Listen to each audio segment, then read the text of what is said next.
Assalamualaikum warahmatullahi wabarakatuh. Perkenalkan, nama saya Reta. Saya semester 6 program studi pendidikan fisika STKIP PGRI Linggau. Ini merupakan tugas mata kuliah saya pendahuluan fisika inti. Dosen pengampu Wahyu Arini, Magister Pendidikan Sains. Baiklah, di sini saya akan menjelaskan materi tentang gaya nuklir. Nah, di sini saya akan menjelaskan 3 subpokok materi.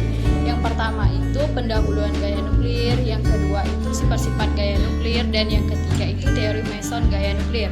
Baiklah, untuk subpokok yang pertama itu pendahuluan gaya nuklir. Nah, di pendahuluan gaya nuklir ini dalam ilmu fisika dikenal dengan 4 macam interaksi. Yang pertama itu interaksi gravitasi, yang kedua itu interaksi elektromagnetik, yang ketiga interaksi nuklir, dan yang keempat itu interaksi lemah. Nah, kita tahu bahwa interaksi gravitasi itu ialah gaya tarik-menarik antara dua massa yang dikenal sebagai gaya gravitasi. Dan yang kedua, interaksi elektromagnetik, yaitu dikenal dengan gaya yang dialami oleh suatu muatan listrik dalam medan magnetik, dikenal sebagai gaya elektromagnetik. Dan yang ketiga itu interaksi nuklir, yaitu merupakan gaya yang mengikat neutron dan proton dalam inti, disebut gaya nuklir. Sedangkan interaksi inilah yang menyebabkan terjadinya peluruhan alfa. Sedangkan peluruhan beta disebabkan karena adanya suatu interaksi yang sangat lemah yang dikenal sebagai interaksi lemah. Perbandingan keempat macam interaksi tersebut dengan acuan interaksi nuklir disajikan pada tabel sebagai berikut. Tabel perbandingan besar interaksi gaya dalam fisika. Jenis interaksi yang pertama gravitasi, besar interaksinya 10⁻39. Yang kedua elektromagnetik, besar interaksinya 10⁻². Yang ketiga nuklir, besar interaksinya 1. Yang keempat lemah, besar interaksinya 10⁻13. Nah, untuk poin yang kedua itu yang B atau disebut dengan sifat-sifat gaya nuklir. Nah, untuk sifat-sifat gaya nuklir ini ada 2 pokok permasalahan dalam fisika inti. Yang pertama itu bagaimana memahami tentang sifat-sifat gaya yang bekerja di antara nukleon, dan yang kedua bagaimana menerangkan sifat-sifat inti kompleks atau sistem banyak nukleon dalam tema gaya inti. Nah, beberapa sifat-sifat gaya nuklir. Yang pertama itu gaya nuklir bekerja pada daerah jangkauan yang sangat pendek. Yang kedua, pada daerah yang sangat jauh, lebih pendek daripada jari-jari inti, adanya gaya intrik yang menyebabkan bentuk nukleus seperti bola dan membentuk nukleon. Dan yang ketiga itu pada daerah jangkauan yang seorde dengan ukuran jari-jari inti. Yang keempat, gaya nuklir tak bergantung pada muatan. Yang kelima, gaya nuklir dipengaruhi oleh interaksi spin-spin nukleon. Hal ini dapat dibuktikan secara eksperimen dalam peristiwa hamburan dan adanya tingkat-tingkat energi nuklir. Yang keenam itu gaya nuklir dipengaruhi oleh interaksi spin orbit. Yang ketujuh, gaya nuklir tidak seluruhnya bersifat sentral, akan tetapi bergantung pada arah orientasi spin terhadap garis hubung dua nukleon yang berinteraksi. Yang kedelapan, titik gaya nuklir memiliki teras repulsif atau gaya tolak. Yang kesembilan, gaya nuklir mengalami saturasi.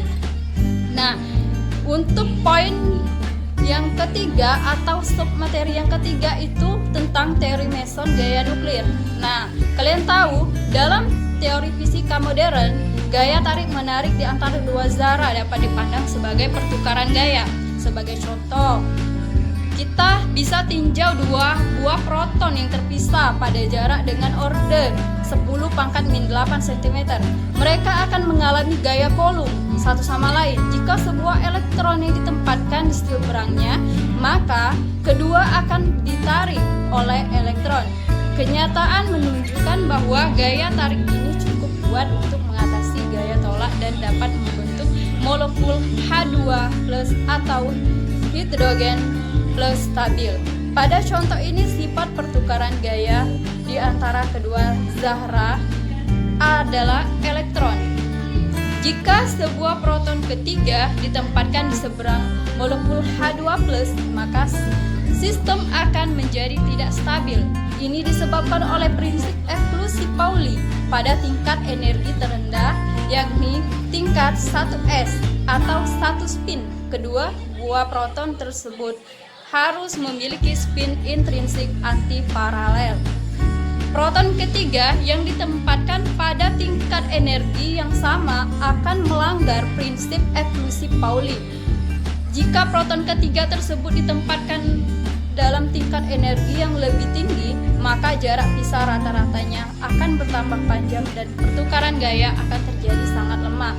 Dengan demikian, pertukaran gaya mengalami keadaan saturasi. Nah, itulah penjelasan materi tentang gaya nuklir dari saya. Yang pertama itu tentang pendahuluan gaya nuklir, yang kedua itu sifat-sifat gaya nuklir, yang ketiga itu teori meson gaya nuklir. Nah, itulah penjelasan dari saya. Selanjutnya akan dijelaskan oleh rekan saya, Feby Ayuningsih, yaitu menjelaskan tentang interpretasi gaya nuklir. Nah, baiklah, itulah penjelasan materi dari saya tentang gaya nuklir. Nah, apabila ada salah kata, saya mohon maaf. Kepada Allah saya mohon ampun. Saya akhiri. Wassalamualaikum warahmatullahi wabarakatuh.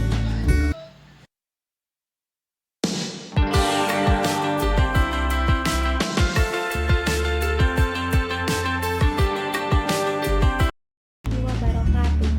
Saya Feby Ayuningsih dari Prodi Pendidikan Fisika semester 4 STKIP PGRI Lubuk Linggau. Di sini saya akan melanjutkan pemaparan materi dari rekan saya tadi, Saudari Reta. Di sini saya akan menjelaskan materi pada poin D, yaitu tentang interferensi gaya nuklir. Pada tahun 1935, Hideki Yukawa menerapkan teori zara maya baru pada gaya kuat. Gaya kuat adalah gaya yang menyatukan inti-inti atom. Gaya ini harus kuat karena proton-proton yang bersama dengan neutron-neutron menyusun inti atom dengan saling. Proton bukan hanya secara terus-menerus memancarkan dan menyerap kembali foton-foton maya yang menjadikan dirinya rentan terhadap gaya elektromagnetik, tetapi juga memancarkan dan menyerap pion-pion maya yang menjadikan dirinya pun rentan terhadap gaya kuat.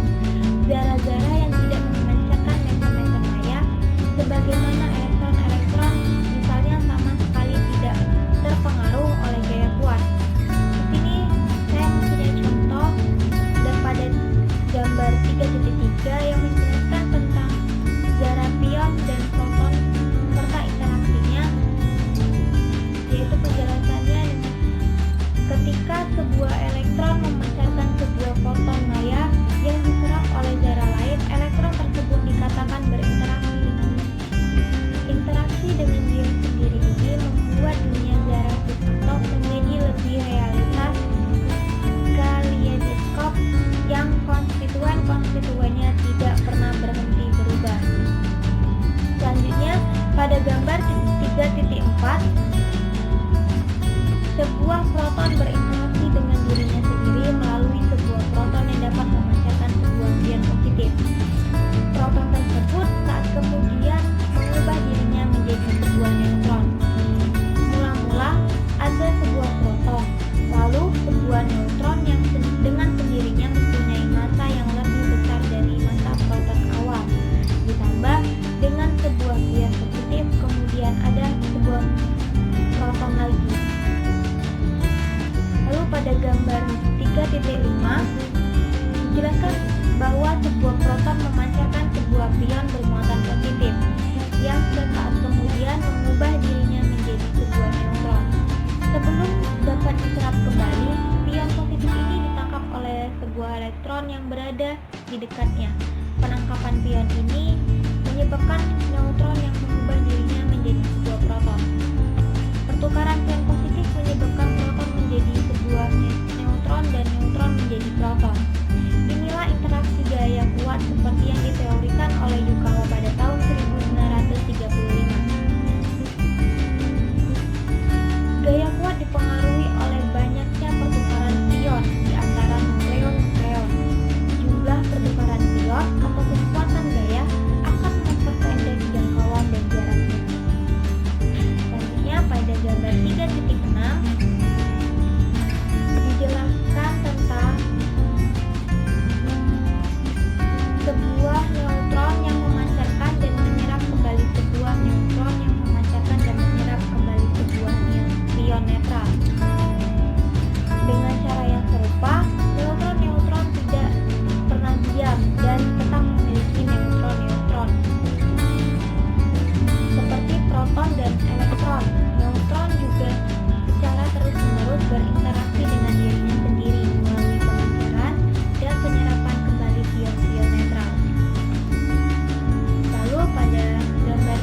lebih banyak lagi interaksi gaya kuat, meskipun ion-ion dan zara-zara yang paling sering dipertukarkan dalam keadaan penciptaan gaya nuklir.